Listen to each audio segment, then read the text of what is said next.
वर्तमान के अंदर तो बिल्कुल ही बिजली गिर गई है। और विशेषकर इस हिंदू धर्म में तो कमाल कर दिया, जितना भक्ति का इस अध्यात्म मार्ग में जो घोटाला देखा है इस हिंदू धर्म के अंदर और अन्य धर्मों में नहीं देखने को मिलता।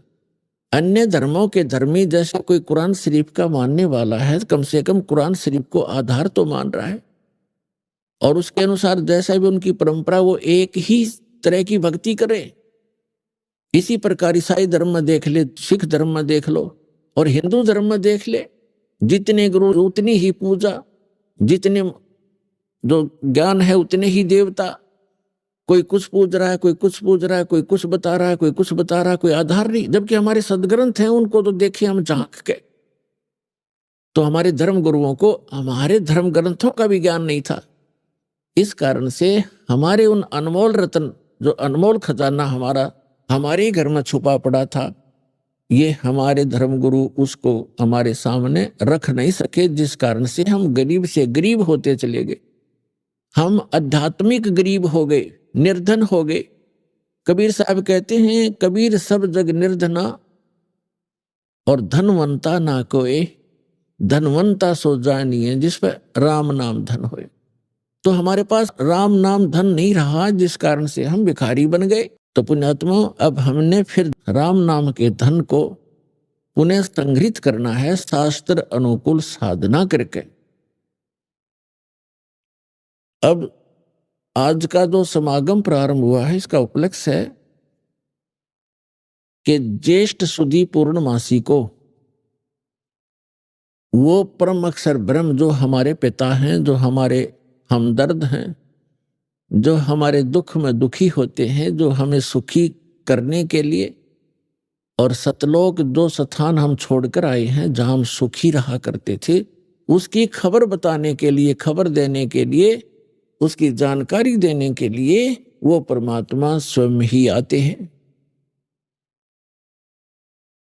और ये हमारे सदग्रंथ भी प्रमाणित कर रहे हैं। ऋग्वेद मंडल नंबर 9 सूक्त नंबर 86 और मंत्र नंबर 26 और 27 में, ऋग्वेद मंडल नंबर 9 सूक्त 82 मंत्र 1, 2, 3 में, ऋग्वेद मंडल नंबर 9 सूक्त 20 मंत्र 1 में, ऋग्वेद मंडल नंबर 9 सूक्त 94 के 94 के मंत्र नंबर 1 में, ऋग्वेद मंडल नंबर 9 सूक्त 95 के मंत्र नंबर 2 में, ऋग्वेद मंडल नंबर 9 सूक्त 96 96 के मंत्र 16 से लेकर 20 में, ऋग्वेद मंडल नंबर 9 सूक्त 54 मंत्र 3 में, ऋग्वेद मंडल नंबर 9 सूक्त 1 मंत्र 8 और 9 में, और भी अनेक स्थानों पर ये प्रमाण दिया है कि वो परमात्मा जो सर्वशक्तिमान है, सर्वोत्पादक प्रभु, सबकी उत्पत्ति करने वाला, वो परमात्मा ऊपर रहता है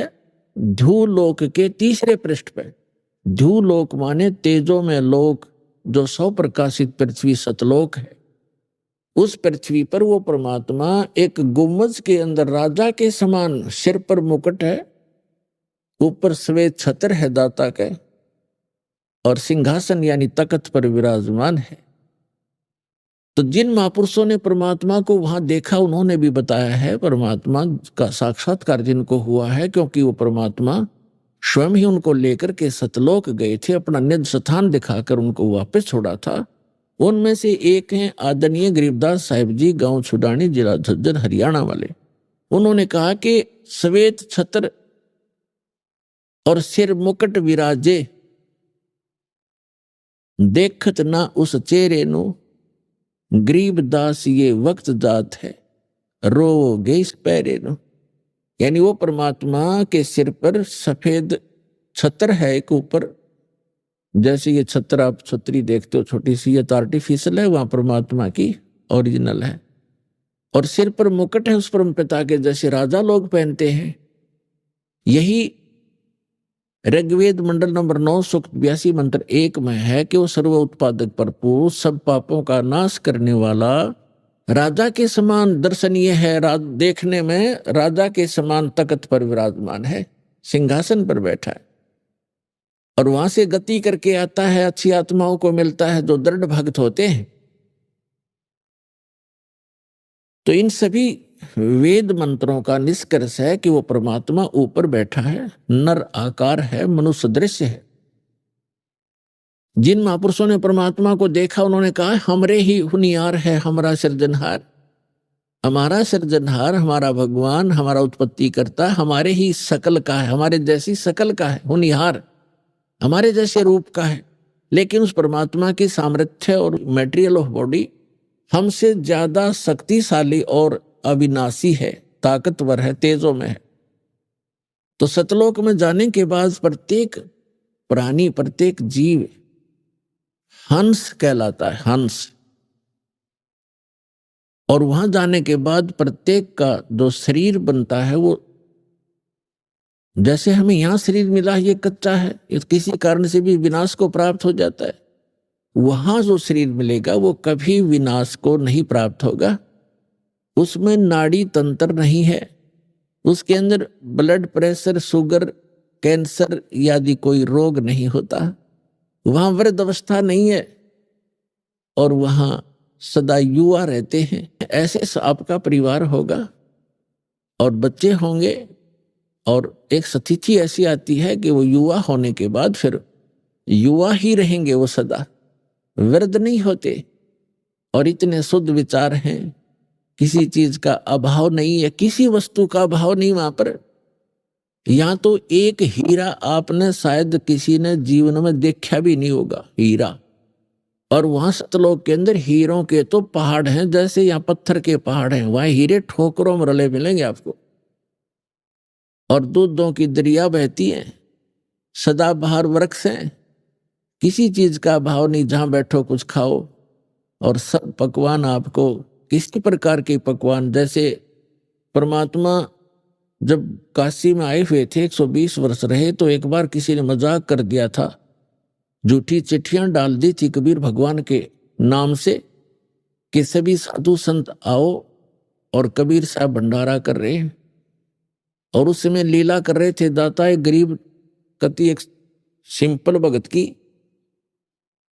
झोंपड़ी में रहा करते थे, 2 समय का मुश्किल से आहार होता था, और जिसके द्वार पर 18 लाख व्यक्ति आ गए।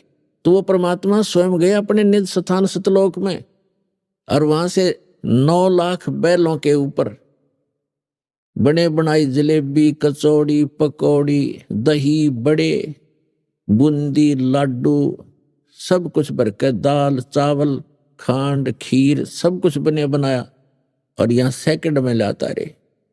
तो वहां ये सब वस्तुएं आपको उपलब्ध हैं।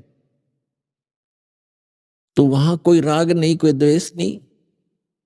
या तो हम कभी किसी जमीन के बंटवारे पर लड़ मरते हैं, जमीन वहीं रह जाती है और इंसान मर जाते हैं।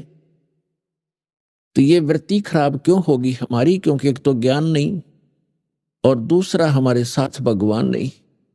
जब हमारे साथ भगवान होगा और ज्ञान होगा, हमें किसी चीज का अभाव यहां भी नहीं रहेगा।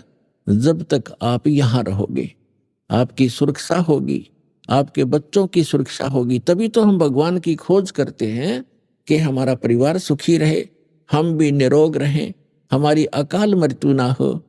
चलो मृत्यु तो ये मानते हैं हम बूढ़े में मर जाएं, लेकिन बीच में ना मरे। तो ये इस गंदे लोक में भी, इस नासवान स्थल पर भी उस अविनाशी परमात्मा कबीर जी की शरण में आने के उपरांत ही हम ये सुख भी प्राप्त कर सकते हैं। तो ये ज्ञान हमें अभी किसी ने बताया ही नहीं, और परमात्मा आकर बताने की चेष्टा कर रहे थे। सन 1398 से सन 1518 तक 120 वर्ष परमेश्वर यहाँ रहे, एक जुल्हा गरीब की भूमिका, निर्धन की भूमिका की।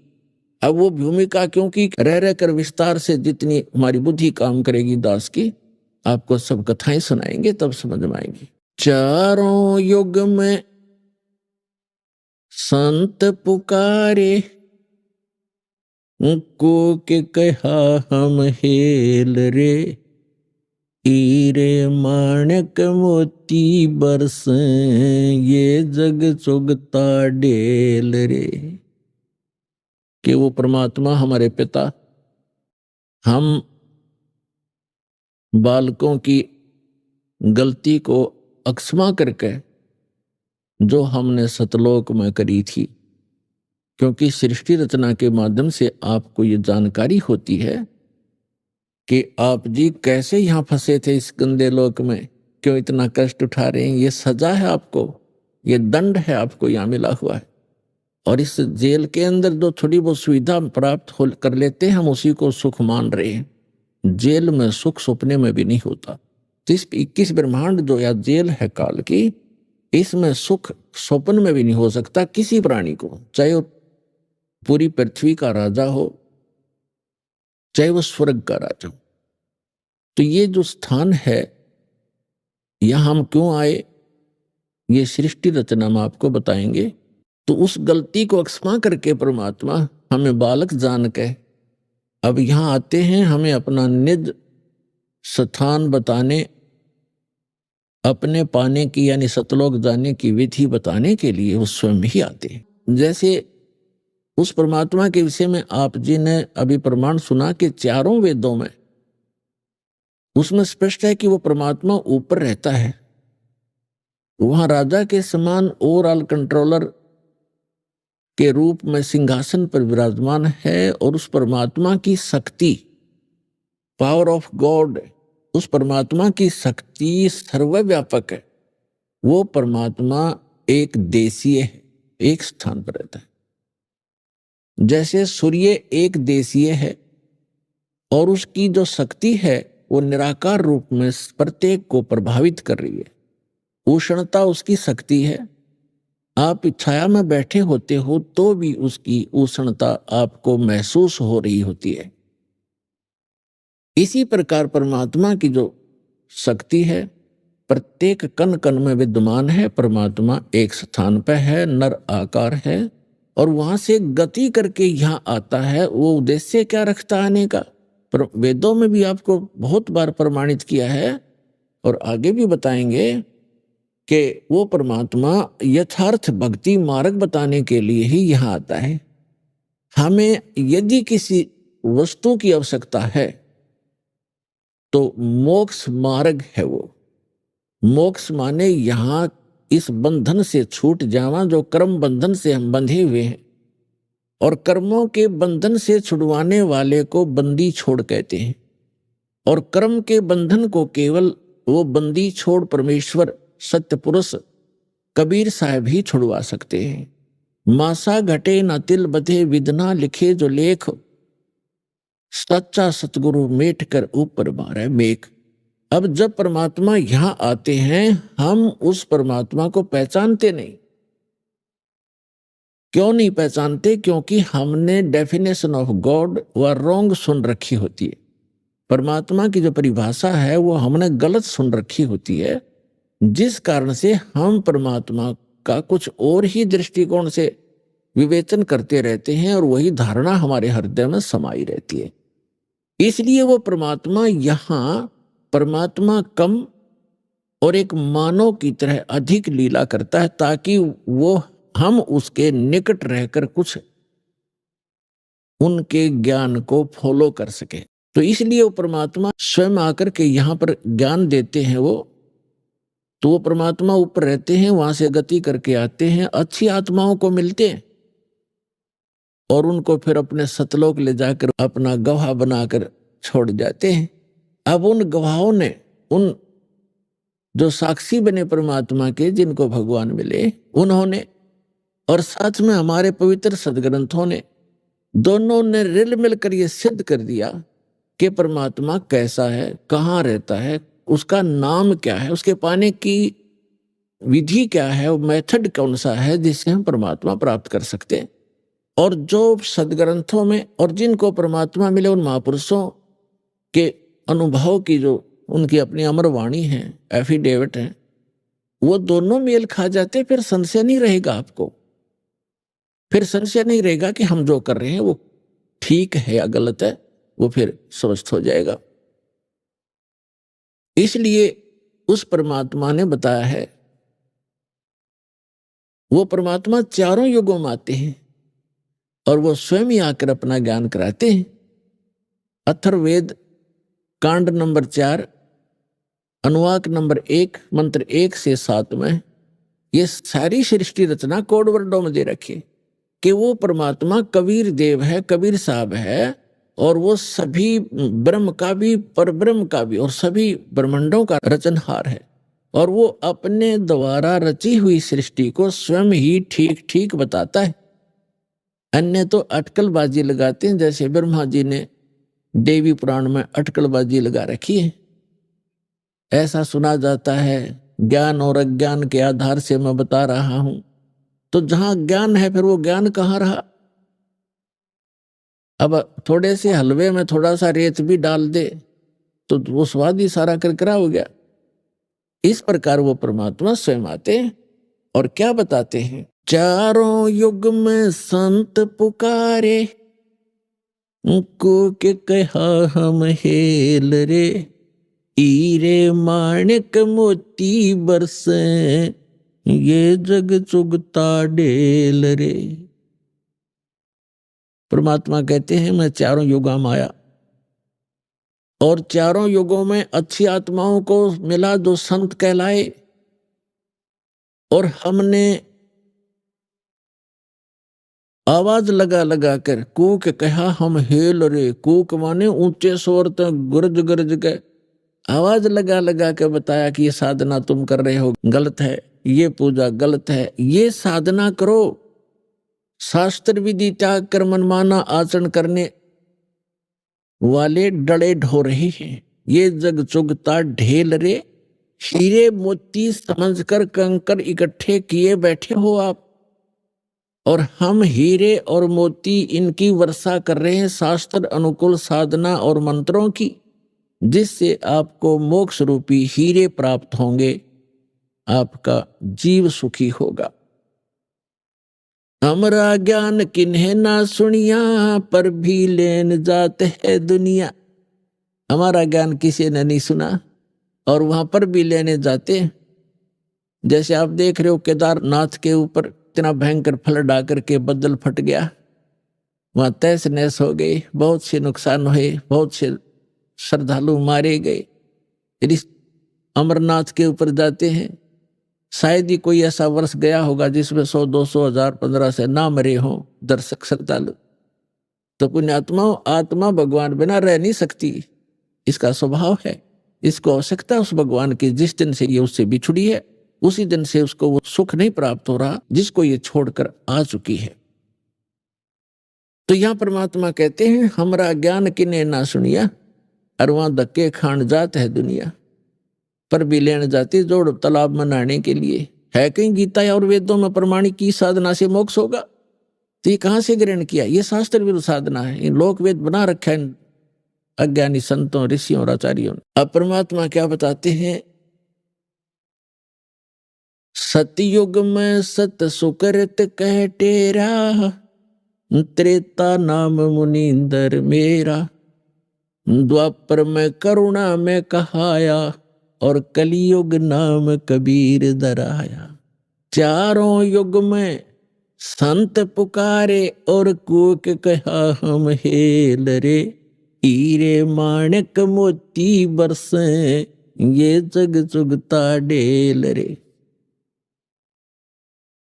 पुण्यात्माओं, किसी भी महापुरुष का इतिहास आपको नहीं मिलेगा जो चारों युग के अंदर आए हों, और चारों युग से आगे की भी जो जिन्होंने जानकारी दी हो और सृष्टि की रचना की जानकारी जिन्होंने दी हो, तो वो परमात्मा है जिसने अपने द्वारा रची हुई सृष्टि को ठीक ठीक बताया। क्या बताया है? परमात्मा इस वर्तमान के चल रहे चतुर्युगी में सबसे पहले सतयुग के अंदर सत सुकृत नाम से यहां प्रकट हुए थे, और ये लीला ऐसी ही करते हैं। परमात्मा वो परम अक्षर ब्रह्म, इनफैक्ट वास्तव में यदि कोई भगवान है, परमात्मा है, तो एक ही है। परमात्मा एक है, प्रभु अनेक हैं। पुण्यात्मा, धीरे धीरे आप बच्चे हो, इस अध्यात्म मार्ग की जब आप पीएचडी कर लोगे तब इन कोड वर्डों को समझोगे। अभी तो हम सभी को ही भगवान कह देते हैं, सभी को परमात्मा कहते हैं। फिर आपको लास्ट में एक ही परमात्मा नजर आएगा, जैसे श्रीमद् भगवद गीता अध्याय नंबर 15 के श्लोक नंबर 16 और 17 में 3 पुरुष हैं, एक सरपुरुष एक अक्षर पुरुष। सरपुरुष ये ब्रह्म है जिसके लोक में हम रह रहे हैं, ये काल है, ये 21 ब्रह्मांड का पुरुष है, 21 ब्रह्मांड का स्वामी है, 21 ब्रह्मांड का मालिक है, केवल 21 ब्रह्मांड का। और एक ब्रह्मांड के अंदर ये पृथ्वी लोक, स्वर्ग लोक, पाताल लोक, ब्रह्मा विष्णु महेश के लोक, धर्मराय का लोक, निरंजन का लोक और आगे दुर्गा का लोक, ये सारे मिलाकर एक ब्रह्मांड कहलाता। ऐसे ऐसे 21 ब्रह्मांड है, उनका प्रभु है, उनका स्वामी है ये ब्रह्म, लेकिन ये परमात्मा नहीं है, ये काल है। और 7 संग ब्रह्मांड का स्वामी है जो परब्रह्म, जिसको अक्षर पुरुष कहते हैं, तो वो भी स्वामी है 7 संग ब्रह्मांड का, लेकिन वो परमात्मा नहीं है। परमात्मा वो होता है जो श्रेष्ठ आत्मा हो, श्रेष्ठ आत्मा वो होता है जो किसी को दुख ना दे, सुख के अतिरिक्त उसके कोई विधान ना हो।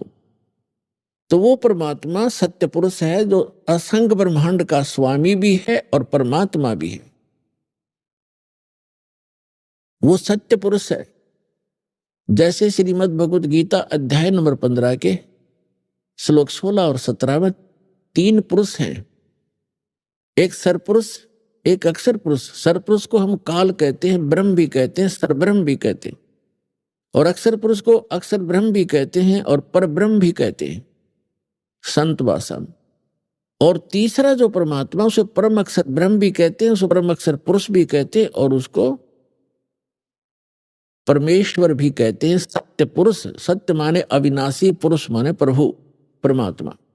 तो ये जो तीसरे नंबर का परमात्मा है, इसके विषय में गीता अध्याय नंबर 8 के श्लोक नंबर 1 में अर्जुन ने पूछा कि भगवान आपने गीता अध्याय नंबर 7 के श्लोक नंबर 29 में कहा है कि तत्ब्रह्म को जानकर और सारे अध्यात्म से परिचित और सभी कर्मों से परिचित केवल साधक जरा और मरण से छूटने का ही प्रयत्न करता है, संसार की किसी वस्तु को वो नहीं चाहता।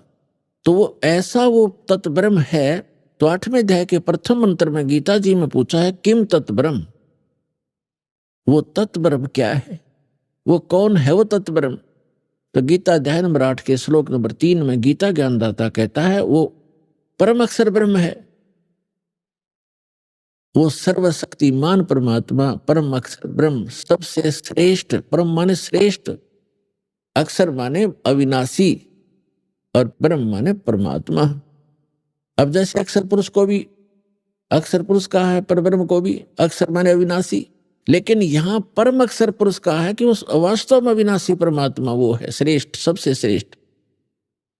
अब जैसे एक मिट्टी से बना हो, एक स्टील से बना हो, तो उस मिट्टी वाले की तुलना में वो स्टील वाला स्थायी ज्यादा है, लेकिन उसका नाश होगा एक दिन, उसको जंग लगेगा।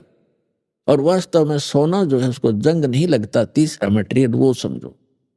तो ऐसे वो परमात्मा परम अक्षर ब्रह्म है। तो गीता अध्याय नंबर 15 के श्लोक नंबर 16 और 17 का ये निष्कर्ष है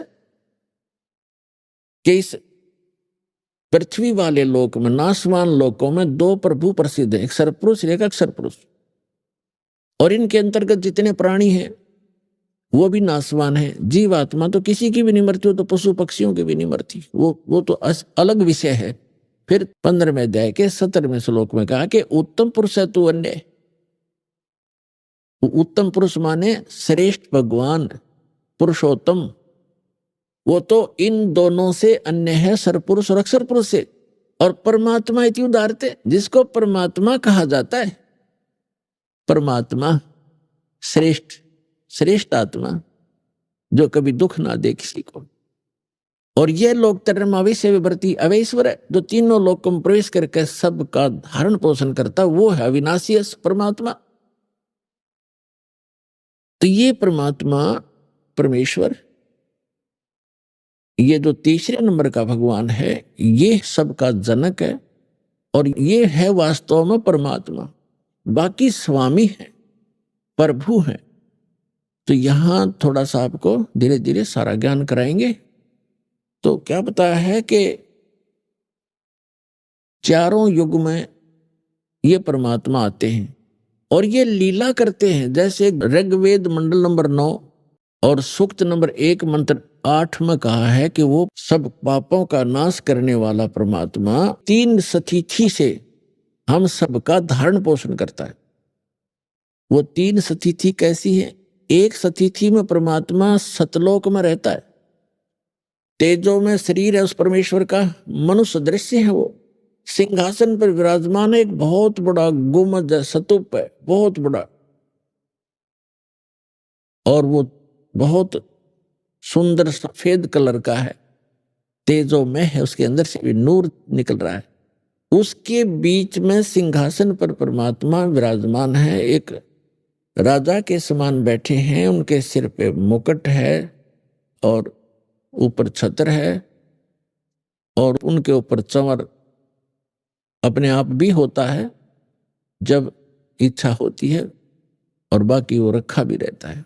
तो वो है परमात्मा की प्रथम सतिथि। फिर वो भगवान, वो ही परमात्मा अपना अन्य रूप धारण करके अपने शरीर को सरल करके, क्योंकि वहां जो परमात्मा बैठे हैं परमेश्वर परम अक्षर ब्रह्म, उनके एक रोम में, एक रोमकूप कहो एक रोम कहो, रोम तो कहते हैं बाल को, रोमकूप जहां बाल उगता है, उस परमात्मा के एक रोम में, एक रोमकूप में समझो इतनी रोशनी है, करोड़ सूर्य मिला दे करोड़ चंद्रमा, वो भी फीकी पड़े।